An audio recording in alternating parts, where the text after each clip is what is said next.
Hello, tara samahan niyo ako sa Samal Island. So, nagbook lang ako ng ticket Manila to Davao. Then, nagbook ako ng hotel sa Agoda. Casa Leticia Boutique Hotel. Tapos, inavail ko yung may breakfast.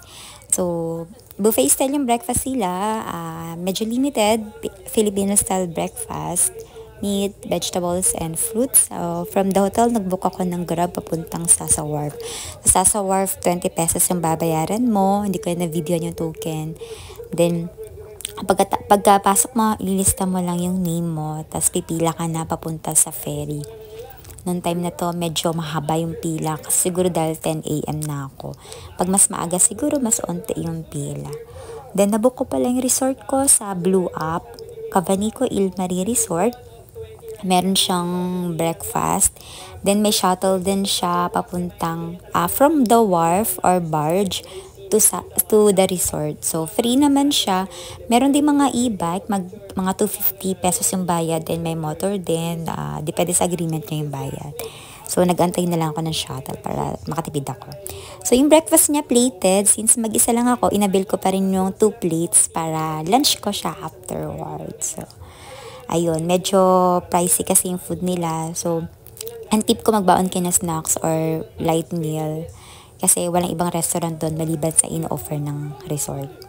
At medyo pricey. So, pagdating ko sa resort, nag-check-in ako kasi 2 p.m. pa. So, habang nag-aantay ng 2 p.m., nag-ikot-ikot muna ako, nag-video muna ako. So, may free shuttle sila from front desk to the beach.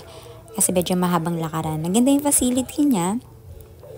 So, habang nag-aantay nga ako, nag-video-video muna ako at habang wala rin tao para mamaya mag-enjoy na lang ako. So, maganda yung beach, maputi yung buhangin or white sand siya, then kalmado yung dagat at malinaw.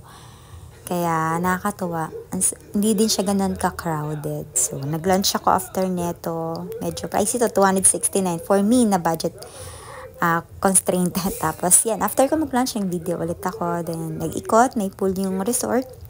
Bagay mo ng beach, pero ako mas prepare ko ang beach, hindi ko na-try yung pool. So, ang ganda niya, inabot na ako ng hapon. Ayun, so,